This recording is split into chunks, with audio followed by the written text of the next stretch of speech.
ಕರ್ನಾಟಕ ರಾಜ್ಯ ಮುಕ್ತ ವಿಶ್ವವಿದ್ಯಾನಿಲಯ ಎಂಎ ಇತಿಹಾಸ 3ನೇ ಸೆಮಿಸ್ಟರ್ನ ಪ್ರಧಾನ ಪತ್ರಿಕೆ ಭಾರತದ ಭೌತಿಕ ಇತಿಹಾಸ. ನೋಡಿ, ಭಾರತದ ಭೌತಿಕ ಇತಿಹಾಸ ಈ ಒಂದು ಪ್ರಶ್ನೆ ಪತ್ರಿಕೆಯ ಒಂದು ಪ್ರಮುಖವಾದ ಪ್ರಶ್ನೆ ಯಾವ್ದಪ್ಪ ಅಂತ ಹೇಳಿದ್ರೆ, ಬುದ್ಧ ಏಷ್ಯಾ ಖಂಡದ ಬೆಳಕು ಸಮರ್ಥಿಸಿ ಅಂತ ಕ್ವೆಶ್ಚನ್ ಕೇಳ್ತಾರೆ. ತುಂಬಾನೇ ಇಂಪಾರ್ಟೆಂಟ್ ಆದ ಕ್ವೆಶ್ಚನ್. ಹಾಗಾದ್ರೆ ಇದರ ಒಂದು ಡೀಪ್ ಆಗಿ ಇದ್ರ ಬಗ್ಗೆ ಅರ್ಥ ಮಾಡ್ಕೊಳ್ಳೋಣ. ಮೊದಲು, ಮಾನವನ ಇತಿಹಾಸದ ಅತ್ಯಂತ ಪ್ರಭಾವಶಾಲಿ ವ್ಯಕ್ತಿಗಳಲ್ಲಿ ಗೌತಮ ಬುದ್ಧನು ಒಂದು ವಿಶಿಷ್ಟ ಸ್ಥಾನವಿದೆ. ಯಾಕಂದ್ರೆ ಕ್ರಿಸ್ತಪೂರ್ವ 6ನೇ ಶತಮಾನದಲ್ಲಿ ಜನಿಸಿ ತನ್ನ ಜ್ಞಾನ, ಕರುಣೆ ಮತ್ತು ಧಮ್ಮದ ಬೋಧನೆಯ ಮೂಲಕ ಇಡೀ ಏಷ್ಯಾ ಖಂಡವನ್ನು ಬೆಳಗಿದ ಮಹಾನ್ ತತ್ವಜ್ಞಾನಿ ಮತ್ತು ಧರ್ಮ ಸಂಸ್ಥಾಪಕನಾಗಿ ಬುದ್ಧನು ಇಂದಿಗೂ ಪ್ರಸ್ತುತನಾಗಿದ್ದಾನೆ. ನೋಡಿ, ಬುದ್ಧನು ಏಷ್ಯಾ ಖಂಡದ ಎಂಬ ಬೆಳಕು. ಈ ಹೇಳಿಕೆಯು ಇಂಗ್ಲಿಷ್ ಕವಿ ಸರ್ ಎಡ್ವಿನ್ ಅರ್ನಾಲ್ಡ್ ರವರ ಮಹಾಕಾವ್ಯ ದ ಲೈಟ್ ಆಫ್ ಏಷ್ಯಾ, ಇದನ್ನು 1879ರಲ್ಲಿ ರಚಿಸಲಾಯಿತು. ಇದರಿಂದ ಮೂಲಭೂತವಾಗಿ ಪ್ರೇರೇಪಿತವಾಗಿದೆ. ಈ ಹೇಳಿಕೆಯು ಕೇವಲ ಒಂದು ರೂಪವಲ್ಲ, ಬದಲಿಗೆ ಇದು ಬೌದ್ಧ ಶಾಸ್ತ್ರದ ಸಾರ್ವತ್ರಿಕ ಮಹತ್ವ ಮತ್ತು ಏಷ್ಯಾದ ರಾಜಕೀಯ, ಸಾಮಾಜಿಕ, ಸಾಂಸ್ಕೃತಿಕ ಹಾಗೂ ನೈತಿಕ ಚಿಂತನೆಯ ಮೇಲೆ ಬೌದ್ಧ ಧರ್ಮದ ಸಂಕ್ಷಿಪ್ತ ಪ್ರಭಾವದ ಸಾರಾಂಶವಾಗಿದೆ. ನೋಡಿ, ಭಾರತದ ಬೌದ್ಧಿಕ ಇತಿಹಾಸದ ದೃಷ್ಟಿಕೋನದಿಂದ ನೋಡೋದಾದ್ರೆ ಬುದ್ಧನ ಕೊಡುಗೆ ಕೇವಲ ಧಾರ್ಮಿಕ ಚೌಕಟ್ಟಿಗೆ ಮಾತ್ರ ಸೀಮಿತವಾಗಿಲ್ಲ. ಅನಿತ್ಯ, ಅನಾತ್ಮ, ದುಃಖ, ಕಾರ್ಯಕಾರಣ, ಸಂಬಂಧ, ಅಹಿಂಸೆ, ಸಮಾನತೆ ಮತ್ತು ಮಧ್ಯಮ ಮಾರ್ಗದ ಮುಂತಾದ ತತ್ವಗಳ ಮೂಲಕ ಅವನು ಮಾನವ ಚಿಂತನೆಯ ಹೊಸ ಅಧ್ಯಯನವನ್ನೇ ಬರೆದನು. ಈ ಒಂದು ವಿಡಿಯೋದಲ್ಲಿ ಬುದ್ಧನ ಜೀವನ, ತತ್ವಗಳು, ಸಾಮಾಜಿಕ ಸುಧಾರಣೆಗಳು ಮತ್ತು ಏಷ್ಯಾ ಖಂಡದ ಮೇಲಿನ ಆತನ ಸ್ಥಾಯಿ ಪ್ರಭಾವವನ್ನು ವಿಸ್ತೃತವಾಗಿ ಚರ್ಚಿಸೋಣ. ಹಾಗಾದ್ರೆ ಗೌತಮ ಬುದ್ಧನ ಜೀವನ ಮತ್ತು ಜ್ಞಾನೋದಯದ ಬಗ್ಗೆ ನಮ್ಗೆ ಅರಿವಿರಬೇಕು. ನೋಡಿ, ಗೌತಮ ಬುದ್ಧನು ಕ್ರಿಸ್ತಪೂರ್ವ 563ರಲ್ಲಿ, ಕೆಲವು ವಿದ್ವಾಂಸರ ಪ್ರಕಾರ 480 ಅಂತಾನೂ ಹೇಳ್ತಾರೆ, ನೇಪಾಳದ ಲುಂಬಿಣಿಯಲ್ಲಿ ಶಾಕ್ಯ ವಂಶದ ರಾಜ ಶುದ್ಧೋಧನ ಮತ್ತು ರಾಣಿ ಮಾಯಾದೇವಿಗೆ ಮಗನಾಗಿ ಜನಿಸ್ತಾನೆ. ಮಗು ಹುಟ್ಟಿದ 7ನೇ ದಿನದಲ್ಲಿ ತನ್ನ ತಾಯಿ ಮಾಯಾದೇವಿಯನ್ನು ಇವನು ಕಳ್ಕೊತಾನೆ. ಇದೇ ಸಂದರ್ಭದಲ್ಲಿ ಮಾಯಾದೇವಿಯ ತಂಗಿ ಪ್ರಜಾಪತಿ ಗೌತಮಿಯು ಇವನನ್ನು ಸಾಕಿ ಬೆಳೆಸುತ್ತಾಳೆ. ಇದೇ ಕಾರಣದಿಂದ ಇವನಿಗೆ ಸಿದ್ಧಾರ್ಥ ಗೌತಮ ಎಂಬ ಹೆಸರು ಸಹ ಉಳಿಯುತ್ತೆ. ರಾಜಪ್ರಾಸಾದದಲ್ಲಿ ಐಶ್ವರ್ಯ ಮತ್ತು ವೈಭವದಲ್ಲಿ ಬೆಳೆದ ಸಿದ್ಧಾರ್ಥ 29ನೇ ವಯಸ್ಸಿನಲ್ಲಿ ಮನೆ ತ್ಯಜಿಸಿ ಸಂಸಾರ ಸೌಖ್ಯ ತ್ಯಾಗ ಮಾಡಿದ್ದಾನೆ. ಈ ಮಹಾ ತ್ಯಾಗವನ್ನು ಮಹಾವಿನಿಷ್ಕ್ರಮಣ ಎಂದು ಕರೆಯಲಾಗುತ್ತದೆ. ಏನಂತ ಕರಿತೀವಿ? ಮಹಾವಿನಿಷ್ಕ್ರಮಣ. ನಾನು ಡೀಪ್ ಆಗಿ ಹೇಳ್ತಿಲ್ಲ. ನೋಡಿ, ಇವನಿಗೆ ಮದ್ವೆ ಆಗುತ್ತೆ, ಯಶೋದೆಯ ಜೊತೆ ರಾಹುಲ ಹುಟ್ಟತಾನೆ. ರಾಹುಲ ಹುಟ್ಟಿದ್ಮೇಲೆ ಆ 4 ಪ್ರದಕ್ಷಿಣೆ ಮಾಡುವಾಗ 4 ದೃಶ್ಯಗಳನ್ನು ನೋಡ್ತಾನೆ. ಆ ಗ್ರಾಮ ಪ್ರದಕ್ಷಿಣೆ ಮಾಡುವಾಗ ವೃದ್ಧ, ರೋಗಿ, ಮೃತ ವ್ಯಕ್ತಿ ಮತ್ತು ಸನ್ಯಾಸಿ, ಈ 4 ದೃಶ್ಯಗಳು ಸಿದ್ಧಾರ್ಥನ ಮನಸ್ಸಿನ ಮೇಲೆ ಆಳವಾದ ಪ್ರಭಾವ ಬೀರಿ ಜೀವನದ ನೈಜ ಸ್ವರೂಪದ ಅರಿವು ಮೂಡಿಸುತ್ತದೆ. ಅರಳಿ ಮರದ ಕೆಳಗೆ ಗಯಾದಲ್ಲಿ 49 ದಿನಗಳ ಧ್ಯಾನದ ನಂತರ ಕ್ರಿಸ್ತಪೂರ್ವ 528ರಲ್ಲಿ ಜ್ಞಾನೋದಯ ಅಥವಾ ನಿರ್ವಾಣ ಅಥವಾ ಸಂಬೋಧಿ ಪ್ರಾಪ್ತವಾಗುತ್ತೆ. ಅಂದಿನಿಂದ ಅವನು ಬುದ್ಧ ಎಂದು ಕರೆಯುತ್ತಾರೆ. ಬುದ್ಧ ಎಂದರೆ ಜ್ಞಾನ ಪ್ರಾಪ್ತಿ ಮಾಡಿದವನು ಎಂದು ಅರ್ಥ. ಸಾರನಾಥದಲ್ಲಿ ಧರ್ಮ ಚಕ್ರ ಪ್ರವರ್ತನ ಮಾಡಿದ ತನ್ನ ತತ್ವಗಳನ್ನು ಪ್ರಚಾರ ಮಾಡಲು ಪ್ರಾರಂಭಿಸ್ತಾನೆ. ಹಾಗಾದ್ರೆ ಇವನ ಚತುರ್ಸತ್ಯಗಳನ್ನು ಹೇಳಿದ್ನಲ್ಲ, ರೋಗದ ಲಕ್ಷಣ ನೋಡ್ತಾನೆ, ಮುನ್ಸೂಚನೆ ನೋಡ್ತಾನೆ, ಮತ್ತೆ ಕಾರಣ, ಇದೆಲ್ಲವೂ ಅಂದ್ರೆ ಅದು ಚತುರ್ ಆರ್ಯ ಸತ್ಯಗಳು ಅಂತ ಕರಿತೀವಿ. ಅಂದ್ರೆ ಬುದ್ಧನ ತತ್ವಗಳ ಹೃದಯ ಭಾಗವಾಗಿ ಚಾತುರ್ಯ ಸತ್ಯಗಳು ಇರುತ್ತೆ. ಇವುಗಳಲ್ಲಿ ದುಃಖ ಅಂದ್ರೆ ಜೀವನದ ದುಃಖಮಯವಾಗಿರುತ್ತೆ ಅಂತ. ಸಮುದಾಯ ಸತ್ಯ, ದುಃಖಕ್ಕೆ ತೃಷ್ಣೆ ಕಾರಣ. ನಿರೋಧ ಸತ್ಯ, ದುಃಖ ನಿವಾರಣೆ ಸಾಧ್ಯವಾಗುತ್ತದೆ. ಹಾಗೂ ಮಾರ್ಗದ ಸತ್ಯ, ಅಷ್ಟಾಂಗ ಮಾರ್ಗದ ಮೂಲಕ ದುಃಖ ಮುಕ್ತಿಯಾಗುತ್ತದೆ ಎಂಬುದು ಬುದ್ಧನ ಒಂದು ನಂಬಿಕೆ. ಇನ್ನು ಅಷ್ಟಾಂಗ ಮಾರ್ಗದ ಇದನ್ನ ನೋಡಿದ್ರೆ ದ ನೋಬಲ್ 8-fold ಪಾತ್ ಅಂತ ಕರಿತೀವಿ. ಬೌದ್ಧ ನೈತಿಕ ಚಿಂತನೆಯ ಮೂಲ ಆಧಾರ ಇದು. ಸಮ್ಯಕ್ ದೃಷ್ಟಿ, ಸಮ್ಯಕ್ ಸಂಕಲ್ಪ, ಸಮ್ಯಕ್ ವಚನ, ಸಮ್ಯಕ್ ಕರ್ಮ, ಸಮ್ಯಕ್ ಜೀವಕ, ಸಮ್ಯಕ್ ವ್ಯಾಯಾಮ, ಸಮ್ಯಕ್ ಸ್ಮೃತಿ ಮತ್ತು ಸಮ್ಯಕ್ ಸಮಾಧಿ. ಇವುಗಳು ಮಾನವ ಜೀವನವನ್ನು ಪರಿಷ್ಕರಿಸುವ ಜ್ಞಾನ, ನೈತಿಕ ನಿಯಮ ಮತ್ತು ಮಾನಸಿಕ ಶಿಸ್ತಿನ ತ್ರಿಮೂರ್ತಿ ಶ್ರೇಣಿಯಾಗಿದೆ ಎಂದು ಬುದ್ಧನು ಹೇಳ್ತಾನೆ. ಹಾಗಾದ್ರೆ ಈ ಪ್ರತೀತ್ಯ ಸಮುದಾಯಗಳು ನಾವೆಂತ ಕರಿತೀವಿ, ಈ ಪ್ರತೀತ್ಯ ಸಮುತ್ಪಾದಕ ಎನ್ನುವ ಬುದ್ಧನ ತತ್ವ ಹೇಳುವಂತೆ ಇದ್ದರೆ ಅದು, ಇಲ್ಲದಿದ್ದರೆ ಅದಿಲ್ಲ. ಪ್ರತಿಯೊಂದು ಕಾರಣ ಕಾರ್ಯ ಸಂಬಂಧದಲ್ಲಿ ಹೆಣೆದುಕೊಂಡಿರುತ್ತೆ.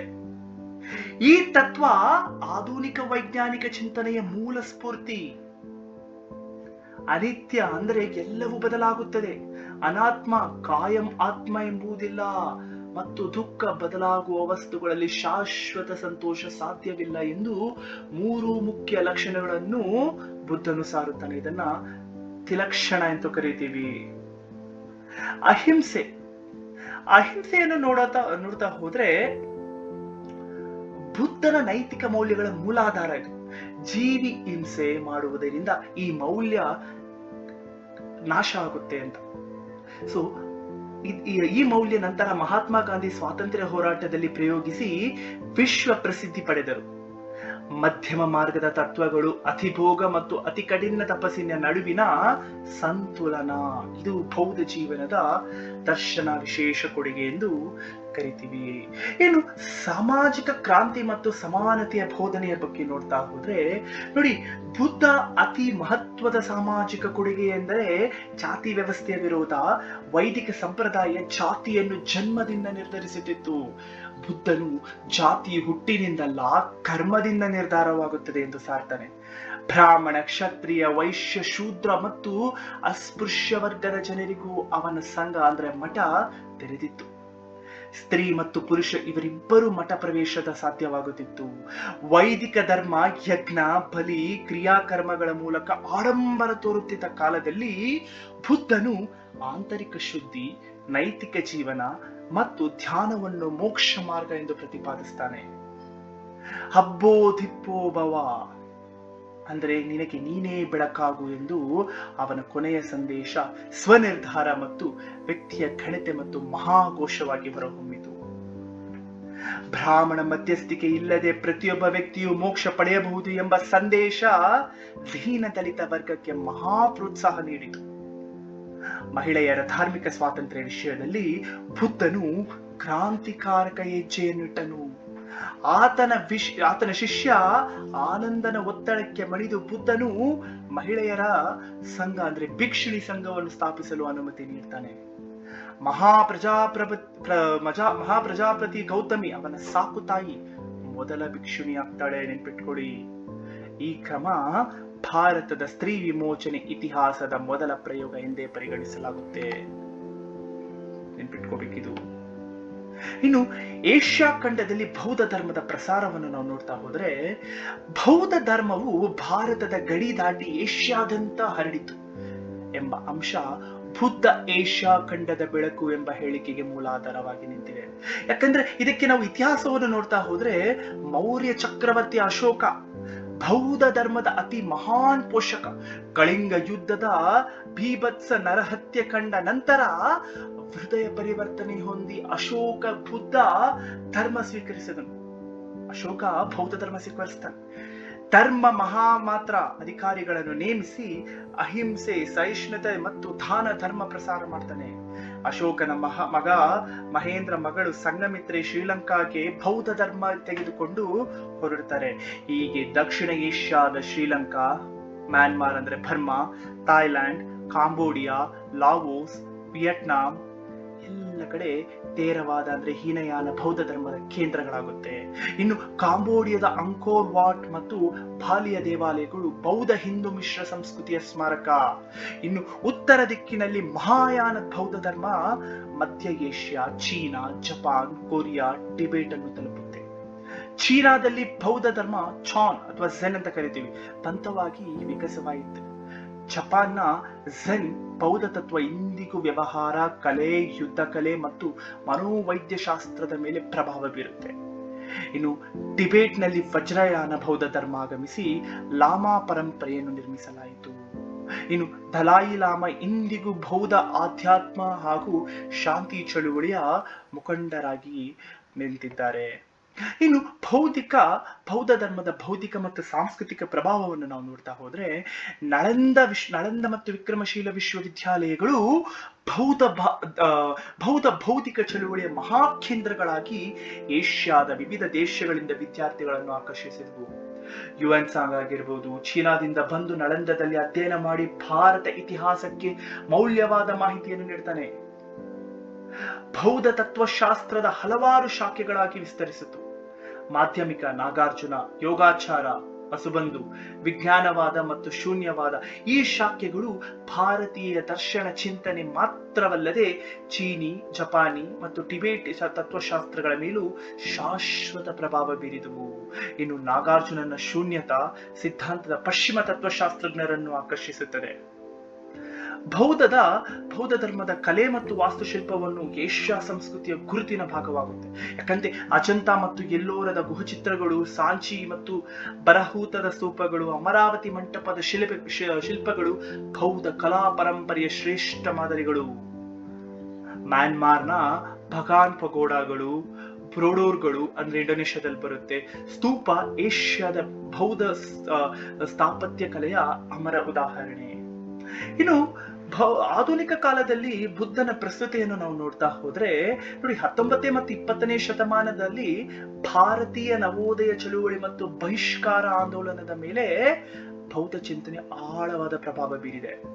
ಬಾಬಾ ಸಾಹೇಬ್ ಅಂಬೇಡ್ಕರ್ ಆಗಿರ್ಬೋದು, ಅವರು 1956ರಲ್ಲಿ ಏನ್ ಮಾಡ್ತಾರೆ, ಅಕ್ಟೋಬರ್ 14ರಂದು ತಮ್ಮ ಅನುಯಾಯಿಗಳೊಂದಿಗೆ ಬೌದ್ಧ ಧರ್ಮ ಸ್ವೀಕರಿಸ್ತಾರೆ. ಬೌದ್ಧ ಧರ್ಮ ದಲಿತ ಮುಕ್ತಿ ಚಳುವಳಿಗೆ ಆಧ್ಯಾತ್ಮಿಕ ಶಕ್ತಿಯನ್ನು ಒದಗಿಸುತ್ತದೆ. ಎಸ್ಪೆಷಲಿ ಬಾಬಾ ಸಾಹೇಬ್ ಮತ್ತು ಬುದ್ಧ ಈ ಅಂಶಗಳು ಆಧುನಿಕ ಭಾರತದ ಬೌದ್ಧ ಅಧ್ಯಯನಕ್ಕೆ ಒಂದು ಹೊಸ ತಿರುವನ್ನು ನೀಡುತ್ತೆ.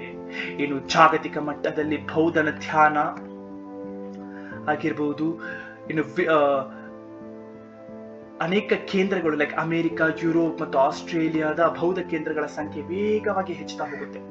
ಪರಿಸರ ಸಂರಕ್ಷಣೆ, ಶಾಂತಿ ನಿರ್ಮಾಣ ಮತ್ತು ಸಮಾಜದ ಸೇವೆಯ ಕ್ಷೇತ್ರಗಳಲ್ಲಿ ಸಮಾಜದ ಬೌದ್ಧ ಧರ್ಮ ಎಂಗೇಜ್ಡ್ ಬುದ್ಧಿಸಂ ಅಂತ ಕರಿತೀವಿ ಚಳುವಳಿಗೆ ಸಕ್ರಿಯವಾಗುತ್ತೆ.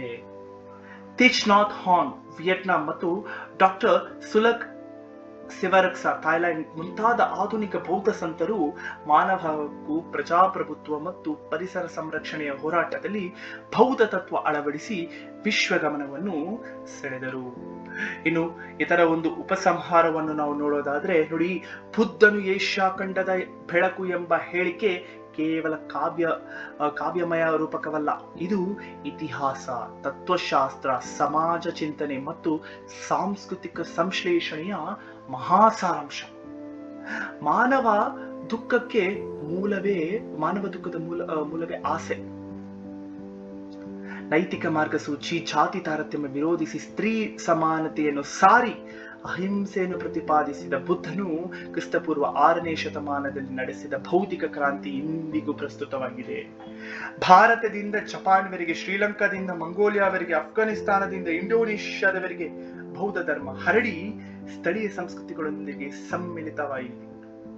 ಏಷ್ಯಾದ ಸಂಸ್ಕೃತಿಯ ವೈವಿಧ್ಯ ಮತ್ತು ಐಕ್ಯದ ಸಂಕೇತವಾಗುತ್ತೆ.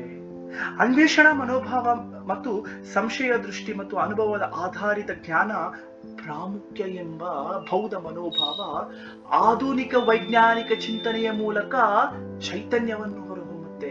ಹೀಗೆ ಬುದ್ಧನು ನಿಜಾರ್ಥದಲ್ಲಿ ಏಷ್ಯಾ ಖಂಡದ ಬೆಳಕಾಗುತ್ತಾನೆ.